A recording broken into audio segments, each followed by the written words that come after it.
小道消息来喽！大家好啊，我是猫哥。DNF 发布会的问题我就不想蹭热度了，补偿大家都已经知道了，就不聊这个话题了。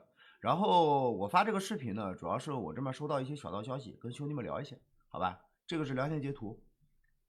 目前听到的情况呢，就是开发商那边不肯松口，就第3次的补偿呢正在商议中，具体能不能下来还得看开发商那边。也就是说，这游戏被狗棒子扶左右，我是真难受啊。就兄弟们，你们怎么看待这个问题？你棒子自己可以补偿天空套，然后你对我们这么苛刻，就从理性的角度来说，这次事件真的很严重吗？一个外显的 bug 真的导致游戏的不平衡吗？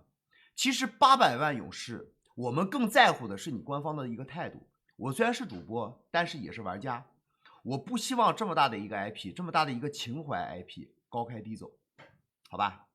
然后认认真真的对待，给我们800万勇士一个满意的交代，好吧？然后很多兄弟最近在催我开播地下城，我最近就不播了，不播地下城了。